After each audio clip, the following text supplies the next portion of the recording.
You are listening to Amplify Your Success Podcast, episode 231. And today we're going to be talking about how to use social media to move the revenue needle in your business.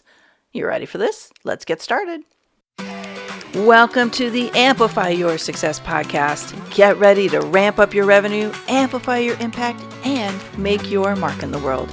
This is the show for experts, thought leaders, and service professionals who want to shatter their limits and achieve that next level. You're going to find out from other experts and influencers how they made it. Now, let's get amplified. Hello there, inspired entrepreneurs and business leaders. Are you ready for another great wisdom bomb coming your way? Today, we're talking about social media. And with so many social media platforms erupting all over the place, we've got to understand what the right moves are on social media that are really going to make a difference, even if you don't have a big following. My guest today is an expert in this area, and she's got some great tips to share. Now, one of the things that's really confusing for people on social media is this illusion that we have to have influencer status, or we have to take influencer pictures to really get some traction. And I'm really heavy on Instagram and Twitter, now Clubhouse, and I keep my self active on LinkedIn and Facebook, especially my Facebook page. It's a lot to manage, so there's some tricks to keeping it all moving forward. But let me go back to influencer status. Influence is in the mind of the beholder. It's one of the things I always say. And so in order to influence people, one of the things everybody has the ability to do, I should say, is to create awareness on their expertise and how that expertise solves problems. That's the most influential thing you can do. And one of the things you have to do is know how to monetize that authority. Okay, it's one thing to put it out there in your visibility strategies, but it's another thing to have the behind the scenes elements in place to transform that visibility into highly paying clients. I'd like to share with you 8 factors that are critical that will make or break the revenue needle for you. If you go to authorityamplifiers.com, you can download a copy of my 8 steps to becoming a highly paid authority and recognize what of those steps are actually going to move the needle for you right now. If they are weak areas, you're probably working way too hard for the results you have right now, and you're putting a lot of traction out there, but not getting results in the client side. And that's fixable. So head over to authorityamplifiers.com. Download the free guide, go through it, and pick at least one of the elements to focus on over the next 30 days. Now, let's get into today's episode. I'm excited to introduce you to my guest today, business coach and author Jennifer Sneeden. She's the author of the new book, Attracting Clients in Uncertain Times. Now, Jennifer's the author of 3 books now and has helped thousands of therapists and coaches all over the world create thriving 6-figure businesses that they love. Jennifer understands that success in business starts from within, but mindset must be combined with effective marketing techniques in order to get results. Jennifer, you are talking my language. Thank you so much for joining me today. I'm excited to talk about social media and how to really leverage it, even if you don't have a big following. Thank you so much. It is absolutely a pleasure to be on because I know that you and I have so many similar views about what it takes to grow and run a successful business. And I love your work. So thank you so much. It's really a pleasure to be here. Oh, thanks. You would see me blushing. Oh, and it's funny, I'm reading your introduction and I'm realizing it really is about mindset. And it's something we talk about in most of our programs is you can take all the actions in the world, but you've got to have the right mindset that goes with it. So I'm glad we're going to bring those 2 factors together today and talk about social media. Now, when we were in the green room, you were sharing a little story about this last year. And I really think it's so interesting how social media has become an important and valuable platform. And yet so many people are underutilizing it or don't know how to use it. They're confused by it. So let's just start with, why is social media such a great place to kind of move the needle in your visibility right now? Oh, yes. I love that question. So, I think of the role of social media in twofold, really, because the first part is it is a step in the client journey. So even if you're not out there getting clients on social media, maybe through paid ad strategies or lives or groups or whatever your strategy is, you have to understand that before clients are willing to work with you, or eager to work with you, I should say, they're going to be checking you out on social media, right? So it's funny, as we're recording this, I broke my wrist 6 days ago. So I am looking for a hand surgeon. And my doctor said, okay, call Dr. Zorofsky. Well, what is the first thing that I did? I went to check him out online, right? Even though I got the personal recommendation, I wanted to see his Facebook. Did he have a social media presence? Does he have good reviews, right? So it's a stage in the journey that clients go through before working with you. So often people say that, I have 42 likes on my Facebook page. What's the point of even posting? But you have to understand that not being active on social media is going to cost you clients. And that's a really important part of the journey. The other piece of this is, again, and we can talk client attraction on social media. I can talk that all day long. But even if you're not using social media as a primary client attraction device, it's how people get to know and like you. So I'll post a picture of my chocolate lab Coco riding in the backseat of the car, and then everybody starts posting pictures of their dogs. And one person posted a picture of her hedgehog. And so there is no better place on social media to develop this know, like, and trust factor with our current clients and with our potential clients. And holy cow, do we need connection like never before right now? I'm so glad you brought that up, because I think people don't understand what is happening in the research and in the pre-purchase process that you're vetting people out online. Like, if I'm going to hire a virtual assistant or a contractor for my business, guess what I'm doing? I am looking on LinkedIn to see what they're saying they do there. How many recommendations do they have? I'm looking to see how active they are. I'm looking at their web presence, right? Like, we are always going to research people before we buy, before we hire them. I'm always big person for Yelp too. So Oh, yes, yes, yes. I'm more of a Google review person, but yes, definitely okay. you want those reviews. Like, we use the term social proof. We want to Mhm. know that other people have worked with you and like your work. And even if you don't have a lot of social proof, maybe you have a small business, maybe you're just starting out, at least let people know that you're here and you get them and they can develop that relationship with you. Mm.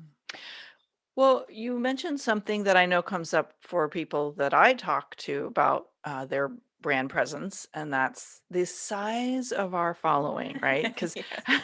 we have um, this message that gets proliferated out there about getting a big following, and influencers get paid by having 20,000 gazillion followers on Instagram. And there's a lot of misinformation, and I think confusing information. So what is important about the size of your following, and do we need to focus on that?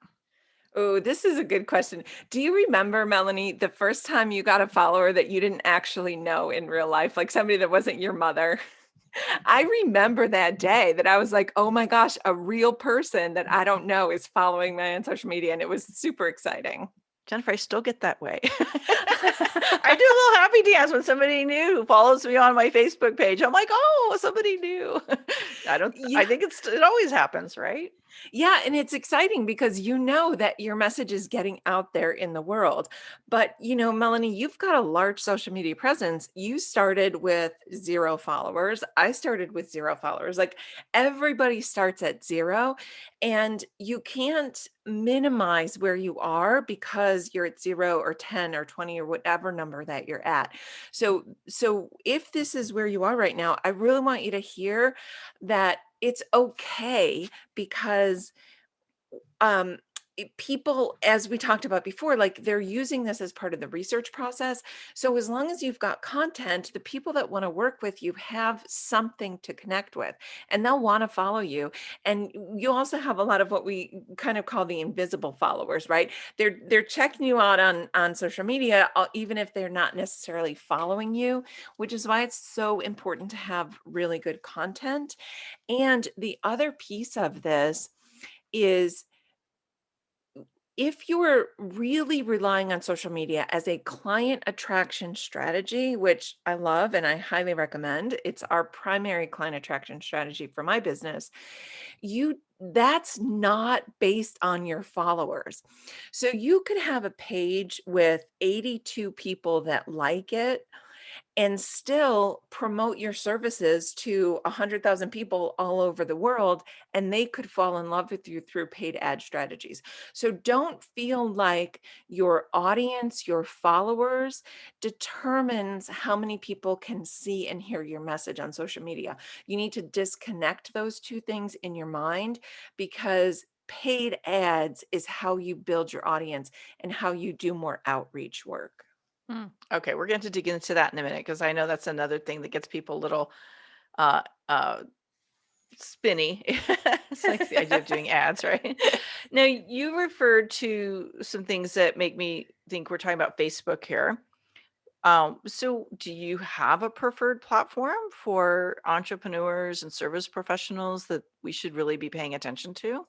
Ooh, I do. You want to hear this? I do. I'm excited. It's I'm really where your intrigued. it's where your clients are.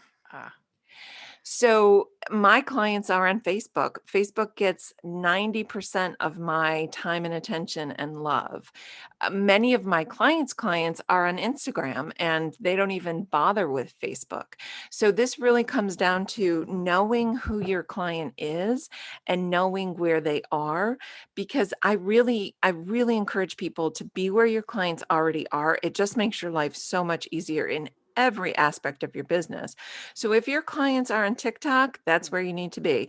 But if your clients are on Instagram, get really solid on Instagram before you attempt TikTok. Like, let's not try to conquer the world, right? Get really good at one platform and choose the one that your clients are on. Like you talked about LinkedIn.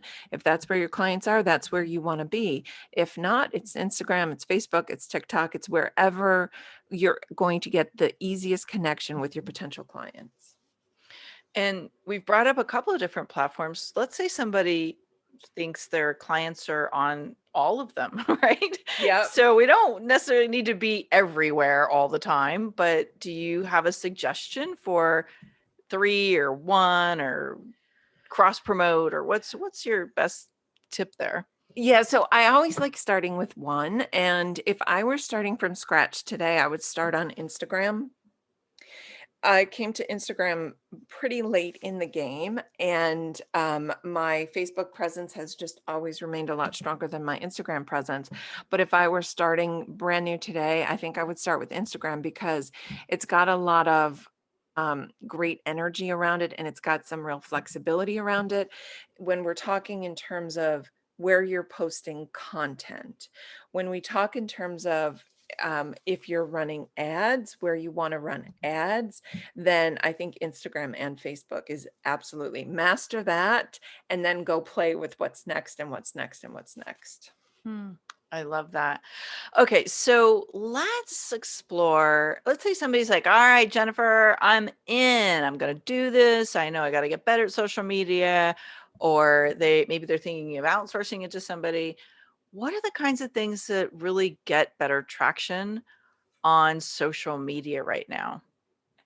Yeah, so we are all so desperate for connection right now, that the posts that perform so well are absolutely 100% going to be pictures of your face, and people just, they want to see you, even if your hair's not perfect, even if your makeup's not perfect, even if the lighting doesn't look like Rachel Hollis's lighting, right? We have to just kind of get over this idea that we have to be picture perfect, because your clients are, I mean, I'm desperate for connection in my life right now. And I know so many other people are, and we're looking for it on social media. So, really, pictures of you are really important and personal content. So often we feel like we've got to um almost educate, that's the word.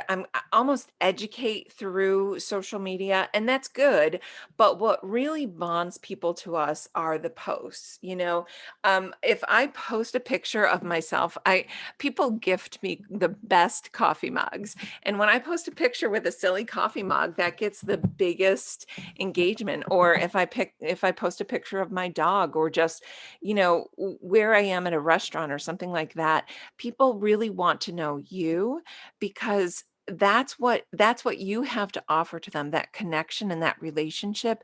Nobody else can offer that in the same way you can. So the more you can humanize yourself and develop that personal relationship, the more people will really respond to you on social media.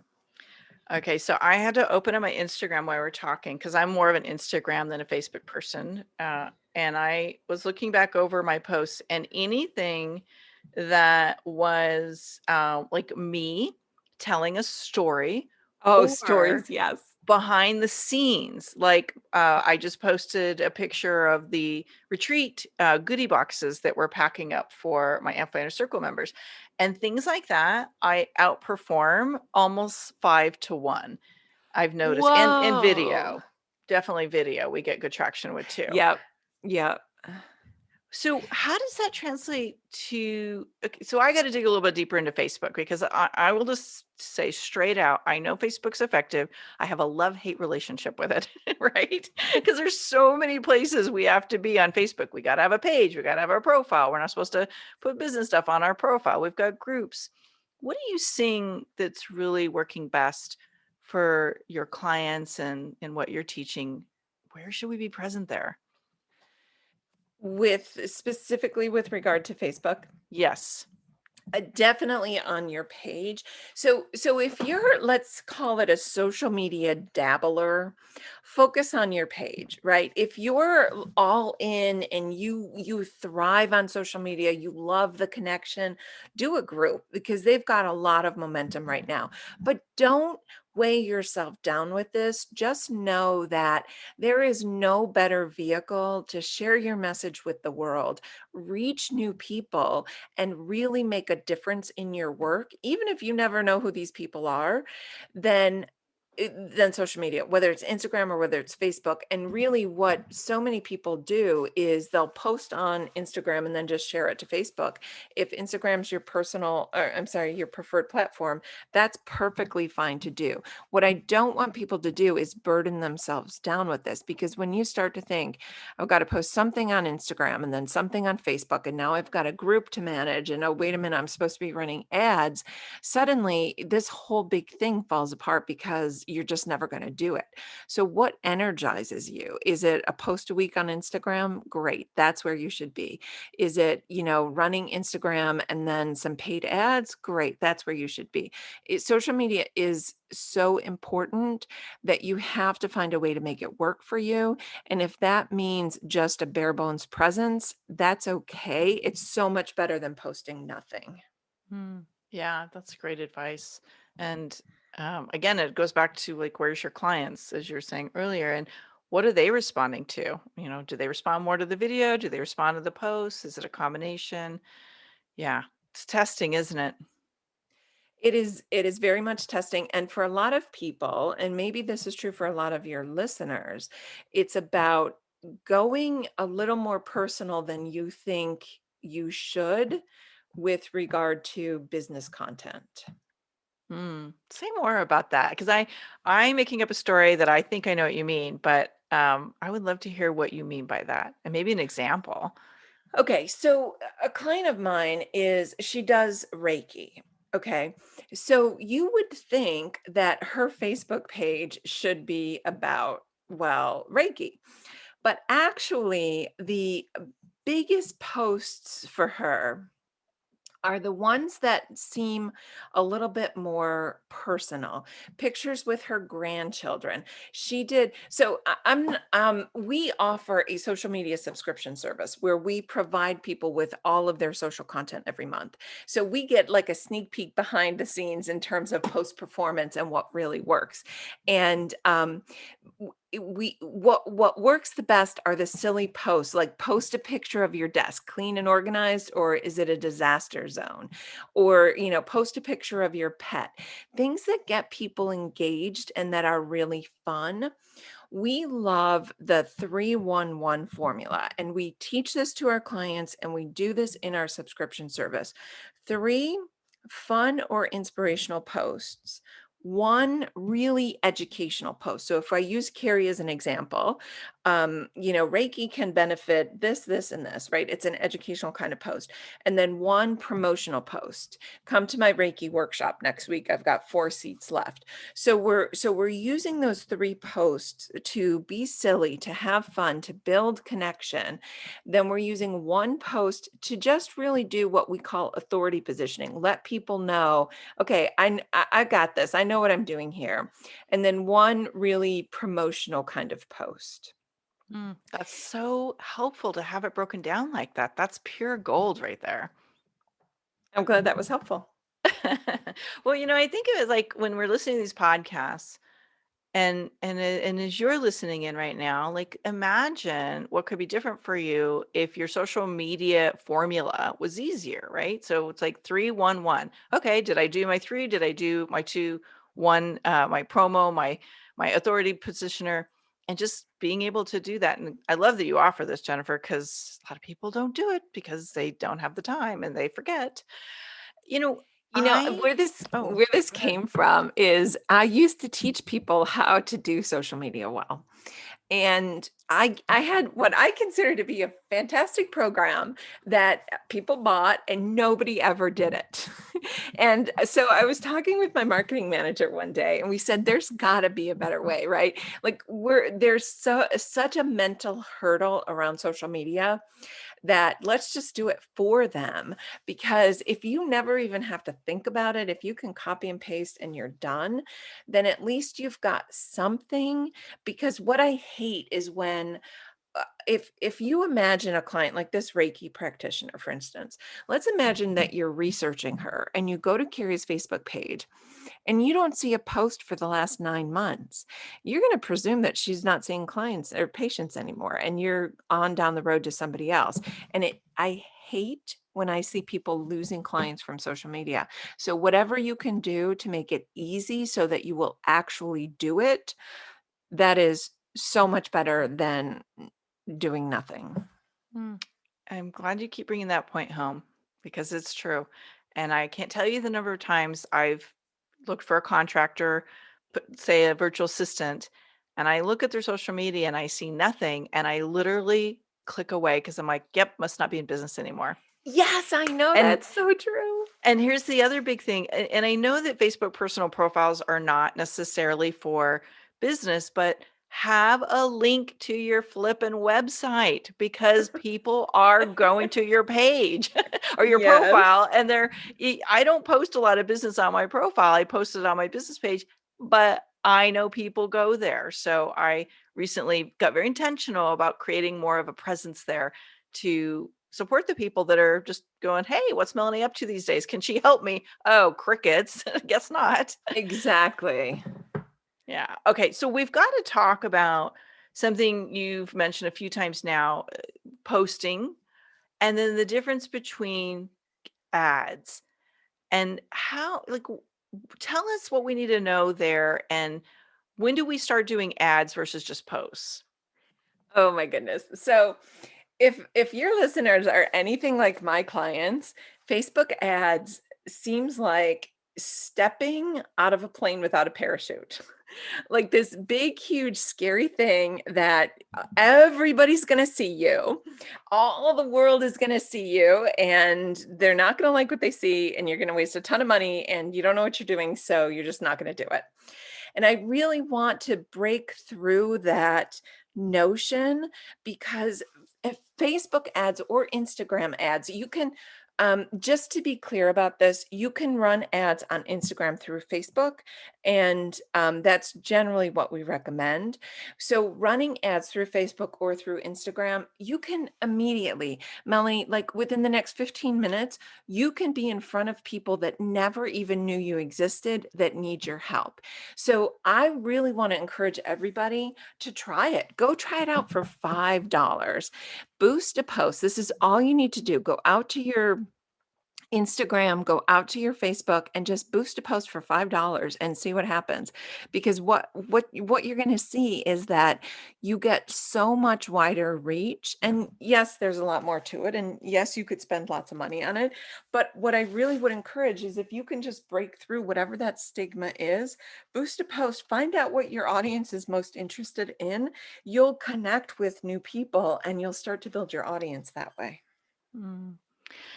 You're inspiring me to get a little more active with ads now. So thank you. I mean, we've flirted with them and we've gone used them and then not used them. But I forget about the boosting. Like that's really super simple, and I think it's really effective. So It is adding that super back to simple. my list. And I'll tell you what I encourage people to do that are boosting. If you're starting with boosting, truly do not spend more than $5 because you don't know if this is going to be a good ad or not, right? And you've got to understand what are you trying to do. So I want you to be thinking in terms of this boost. And I know you're only betting $5, but let's be intentional with that $5. Either you want people to engage with your page. So then you're going to boost like a fun kind of silly or inspirational. I sometimes call these Facebook candy, right? They're just fun posts. So if your goal is to get either more page likes or more people engaging with your page, you're going to do like a very inspirational post that you boost. If your goal is to build website traffic, because we consider a website visitor really like one of the last steps in the buying process, if your goal is website traffic, then you want a post that is going to get them to your website because that's where they have the opportunity to visit around. So do you want more people engaging with you? Boost a $5 post that's fun and maybe a little silly, maybe a little inspirational. Do you want more people on your website? Boost a post that is one of the authority posts that gives them a reason to click to your website. Mm, good advice. I've got like a bazillion questions I want to cover, but we only have so much time here. So I think one of the things that people are probably thinking to themselves right now is, yeah, I gotta really like do this better. I want to get more intentional. And you have a book that's available. Why don't you tell our listeners about your book and where they can find it? Sure. So the book is called Attracting Clients in Uncertain Times because when the pandemic hit last year, obviously it took everybody by surprise and a lot of small businesses, a lot of entrepreneurs, a lot of coaches found that what they had always been doing was no longer working for them. And I I think that this calls for new approaches to marketing, very much more of a connected type of approach, what I will call give, get marketing, right? And so in order to meet clients where they are right now and serve them in the way that they need right now, we have had to adjust the way we market them, the way we connect them, our marketing message, the problems that we solve, all of those things. So this book is about how to, let's call it update your marketing so that it's more relevant and more impactful in the face of COVID. Mm. Yeah, I think we are going to find an end to COVID, but we're probably not going to find an end to working from home and all of the shifts that we've made in our work styles. So you hit it dead on, like learning to connect with people in these new ever-changing times, we might even say. Yep. It's a muscle and it's a skill that will serve you forever. And the book is at attractingclientsbook.com, correct? TheAttractingClientsBook.com. theattractingclientsbook.com. We will link that up in the show notes just to make it super easy for you to get a copy of the book. And this is a real book, like this is a print book that you're sending out. It is. It is also available on Amazon. So you can get it there. You can get it from us. It's a little bit cheaper. I already bought the books. You just have to pay the shipping and handling if you get it from me, because I truly feel that it's a mission of mine to get this book in as many hands as possible, because I hate when I see people worried about their financial security. I want to give them the tools to know that they're okay, because when we know that we're okay, we can go out and help our clients know that they're okay. Yeah, well said. I think again, it's a skill that we can use for the rest of our life. So thank you for spearheading that and sharing with us what's working right now and giving people inspiration again to, like, let's get social, let's get connected. I mean, you would not believe what shows up when you're consistently active and present on social media platforms. Things that you don't know can happen will happen. Opportunities, clients, new relationships that, open new doors. It's a beautiful thing. It really is. Yes. So Jennifer, this is a time where I like to kind of turn the table a little bit and move out of you and your authority and into just kind of learning a couple personal things about how you got to where you are today. I am genuinely curious with my guests about bold action. We started talking about mindset and how mindset comes together, and I think you got to have a pretty certain mindset to take bold risks. What is the boldest thing that you did to get where you are in your business today? Ooh, I love that question. So I'm not sure if this is something that everybody can relate to or not, but I am by training a psychotherapist. And when I opened my private practice, I took insurance like I thought I was supposed to. And I realized really quickly that I had dug a hole for myself. And it's just the whole managed care with psychotherapy thing is a bit of a mess. And I had built an entire business relying on managed care, meaning that the insurance companies sent me clients and I didn't have to market. I didn't really have to do anything. And I woke up one day and said, I'm done. I am no longer going to play the game of managed care, and I'm going to go fully private pay in my practice. And I'm either going to sink or I'm going to swim. And I can't even tell you how many sleepless nights I had over that, because I was giving up something for something unknown. And it was the biggest exercise of faith and trust and belief in myself and belief in the universe, and just knowing that, okay, I have to do something really different if I want to have a very different kind of business. And it was terrifying, bold, and to this day, it's the thing I am most proud of professionally. Hmm. I love that because I often tell people sometimes you have to let go of what's good to make room for what's extraordinary. Oh, that's so perfect. That's exactly what it was.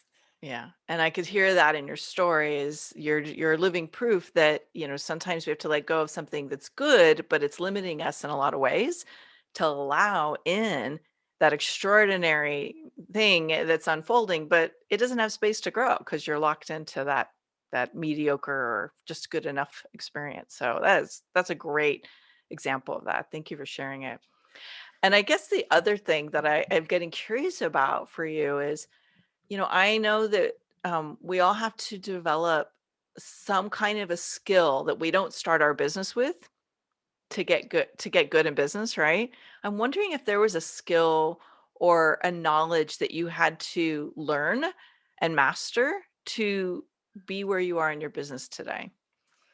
Oh my gosh, there are 847 skills I had to master to be where I am right now.